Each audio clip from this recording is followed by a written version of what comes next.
What does the Bible say about having a miscarriage? Experiencing a miscarriage is a devastating time for a woman. Commonly, she finds herself struggling with feelings of guilt and fear, confusion, heartbreak, and even isolation. It's common for a woman to blame herself. She thinks, well, it's because I was doing exercise or I wasn't eating right or something like that, even though it absolutely was not her fault. Statistics tell us that 1 in 4 pregnancies will end in miscarriage. And Christian women want to know, what does the Bible say about this subject? What happens to a baby who is miscarried?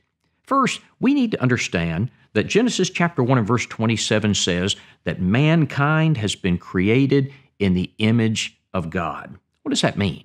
It's a reference to the fact that I have a soul. We all have souls. And so at the point of conception, when the egg meets the sperm, God places a soul in that newly formed, tiny human being. And Jeremiah chapter 1 and verse 5 says that God knows us when we are still in the womb. Secondly, when any person dies, his or her soul returns to God. Ecclesiastes 12 and verse 7 says, the spirit will return to God who gave it. Matthew chapter 18 and verse 3 teaches us that little children are innocent and pure in God's sight. And so when a little child is miscarried, that child goes to paradise to be with the Lord. Luke 16 and verse 22 describes the death of the righteous as being escorted by angels to paradise. Thirdly, if you are a faithful child of God, when you die, you'll get to see your child again. There's an amazing passage in 2 Samuel chapter 12 and verse 23. After David had lost the child that he had with Bathsheba, David said, now he is dead. Why should I fast? Can I bring him back again?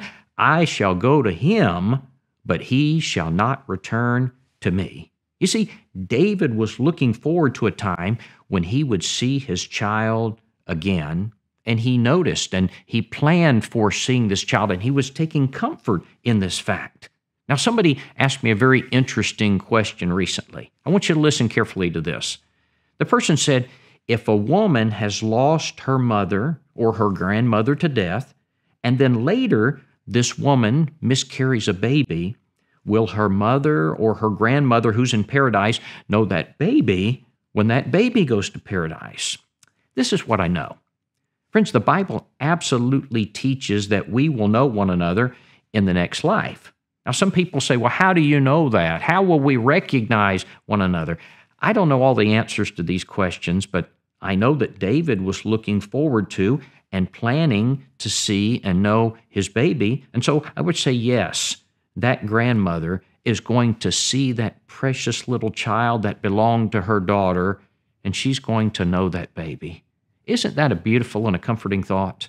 And so when a miscarriage occurs, that baby passes from this life, and his or her soul is carried by angels to paradise to be with all of the faithful who have gone on before.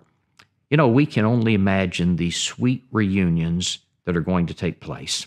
And finally, when the day comes that that mother and that father of that baby pass from this life, they too can look forward to seeing their child in paradise.